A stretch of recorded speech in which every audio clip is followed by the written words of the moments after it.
It cost an estimated $13 billion to develop, in today's dollars. It carried fewer passengers than a city bus. And for 27 years, two national governments kept it flying anyway, because admitting the truth was considered worse than the losses. This is not a story about engineering. The engineering was extraordinary. This is a story about what happens when prestige replaces arithmetic, and nobody in the room is allowed to say so. By the late 1950s, the jet age had already changed everything. Commercial aviation was booming. Boeing 707 had just entered service. Crossing the Atlantic in under 8 hours felt like science fiction made real. But Britain and France were not interested in matching America. They wanted to leap past it. The idea was simple: build a plane that flew faster than sound. Make New York feel like a commute. Charge accordingly. In 1962, Britain and France signed the treaty that created Concorde. It was a joint development agreement between two governments. It had no withdrawal clause. That detail will matter enormously. It always does.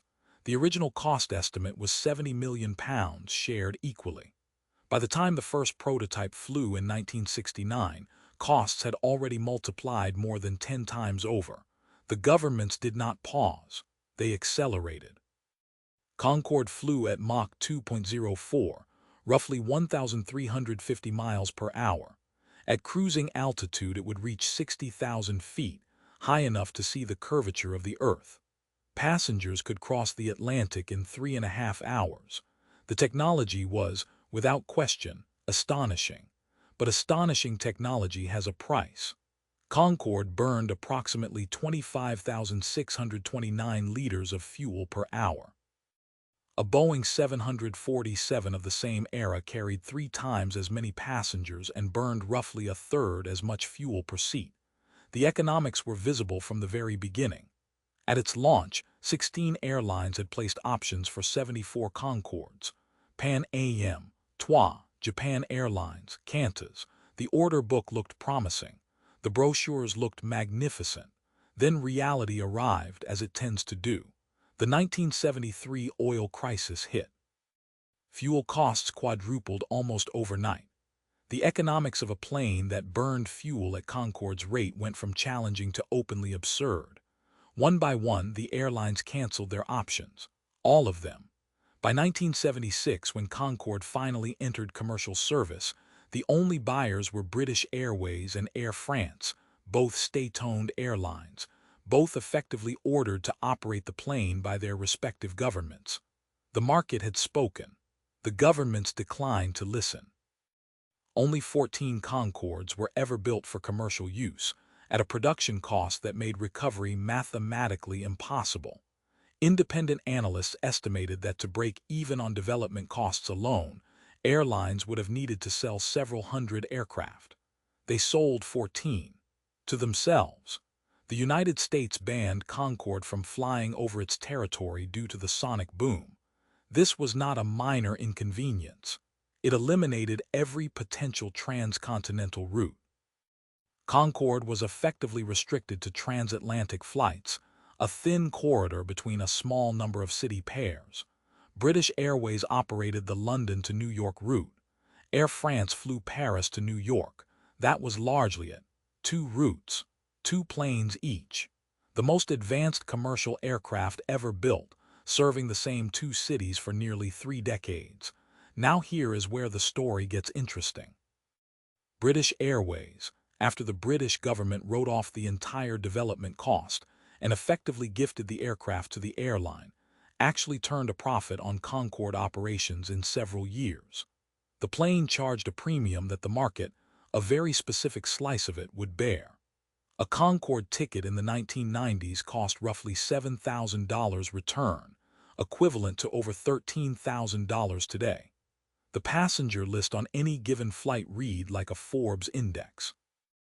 Investment bankers, rock stars, heads of state, people for whom time was worth more than money. There were apparently enough of them, but British Airways' operational profit was a footnote inside a catastrophe. The development costs borne entirely by taxpayers had never been recovered and never would be. The plane worked as a luxury product. It had failed completely as a business venture, which is what it was sold as. Then came July 2000. Air France Flight 4590 took off from Charles de Gaulle Airport. A titanium strip on the runway, debris from another aircraft, punctured a tire. The shredded rubber struck the fuel tank. The plane caught fire at 200 miles per hour on the runway and never recovered. All 109 people on board were killed, along with 4 people on the ground. The entire Concorde fleet was grounded. When the aircraft returned to service in November 2001, the world had changed. September 11th had happened. Business travel had contracted sharply. The passenger numbers that had sustained Concorde's fragile economics began to deteriorate. In 2003, British Airways and Air France announced the retirement of Concorde. British Airways cited declining passenger revenue and the prohibitive cost of a major maintenance overhaul that Airbus was reportedly unwilling to support. The plane that had outlasted every prediction finally ran out of justifications.